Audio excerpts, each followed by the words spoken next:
Blog একদিনেই। এটা কিভাবে সম্ভব বলুন তো? আসসালামু আলাইকুম। It's me Atiya Hossain. Welcome back to Moms Queen blog. ইচ্ছে করছিল বিভিন্ন ধরনের আইটেমস একসাথে সাজিয়ে খেতে। তাই ডাল বিরান, কাঁঠাল বিচির ভর্তা, আলু ভাজি, শার্লিন ফিশ এবং ভেন্ডি ভাজি সবগুলো একসাথে একই প্লেটে নিয়ে নিই। সাথে ছিল একটা কাঁচামরিচ এবং লেবু। আমার পার্টনার অ্যাজ অলওয়েজ আমার বোন, সেজন্য দুই বোনের প্লেট একসাথে সাজিয়ে নিয়েছি। এখন আসি 3 দিনের ব্লগ একদিনে বলার কারণটা কি। গত 3 দিন যাবৎ আমি একটু একটু করেই ক্লিপস নিয়েছিলাম আমার জীবনের ছোটোখাটো অংশ আপনাদের সাথে শেয়ার করার জন্য, সেজন্যই একথা বলা। 4 hours later, দিন সন্ধ্যায় আমার আপু কেক বানিয়ে নিচ্ছিলেন। এটা দেখতে হলে অবশ্যই বৈশাস কিচেন স্টুডিওতে যেতে হবে। নেক্সট ডে আমার চাচাতো ভাইয়ের মেয়ে মানে আমার ভাইজি আয়াতের জন্মদিন ছিল, তাই বাড়িতে একটা আয়োজন করা। এরা ইউএসএ থেকে এসেছিলেন, তাই আয়াতের এটা ফার্স্ট বার্থডে বাংলাদেশে ছিল। ডোন্ট ফরগেট টু সে মাশাল্লাহ, ওরা দুইজনকে অনেক সুন্দর লেগেছিল। আর সেদিন বিকেলে আমরা দোতলায় আমাদের চাচির ঘরে যাই আর একটু চা খাই। গাইস, সেদিন আমি অনেক বেশি এক্সস্টেড ছিলাম, কারণ আমি মাত্র ক্লাস থেকে এসে ফাংশনসটা অ্যাটেন্ড করে নিই। দ্য নেক্সট ডে আমার আবারও ক্লাস থাকে আর আমি আমার বান্ধবীদের জন্য বড়ই আচার বানিয়ে নিই। গোলমরিচ মিলিয়ে এই শর্টকাটে বড়ই আচারটা করা, বাট দুঃখের বিষয় ছিল ওরা টক তেমন খায় না। যাই হোক, আমার অনেক ভালো লেগেছিল। এ ফিউ মোমেন্টস লেটার আমরা নাস্তা বানিয়ে নিই, নুডলস।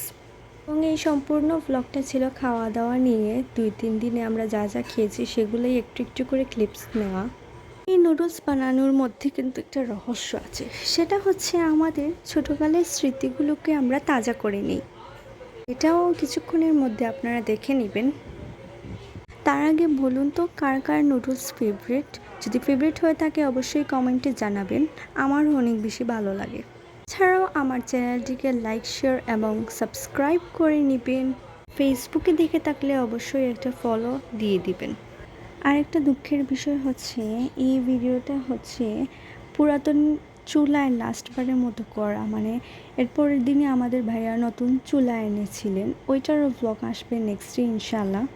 শেষ চুলার সাথে শেষ একটা স্মৃতি রেখে দিলাম এই ভিডিওতে। আমাদের নুডলসটা রেডি হয়ে গেল। এখন ওই যে বলেছিলাম ছোটোবেলার স্মৃতিগুলোকে তাজা করে নিচ্ছি, এই তো এই বাটিগুলো দিয়ে। এগুলা কিন্তু আমার আম্মুর বিয়ের সময়ের, অনেক পুরাতন এবং অনেক বেশি হ্যাভি। ছোটোবেলায় আম্মু সবসময় এই বাটিগুলোতে আমাদের নুডলস বানিয়ে দিতেন, আর আজকে প্রথমবার আমরা এই বাটিগুলোতে নুডলস বানিয়ে নিচ্ছি আম্মুর জন্য। এই জন্য বলেছিলাম এটা আমাদের ছোটোবেলার স্মৃতি। এছাড়াও এগুলো অনেক বেশি বড় থাকে, মানে হিউজ পরিমাণে কিন্তু নুডলসগুলো জায়গা হয়ে যায়। আপনাদের সাথে লাস্ট ক্লিপ শেয়ার করছি। ছোট আপুকে আমি চা সার্ভ করে দিচ্ছি, মানে চা তো আমার রেগুলার ডিউটি, কিন্তু সার্ভ করার ডিউটি আমার মোটেও না। তবে আজকে যেহেতু ব্লগ করছি তাই আপুকে নিজ হাতে সার্ভ করে দিলাম, আর অনেক বেশি হ্যাপি হয়ে গেছিলো। ইনফ্যাক্ট সে নিজেও কয়েকটা ক্লিপস রেখেছে মোবাইলের মধ্যে ভিডিও করে, যাতে স্মৃতি হিসেবে থাকে। So thank you so much for watching, এত ধৈর্য ধরে আমার ভিডিও দেখার জন্য। আল্লাহ হাফিজ।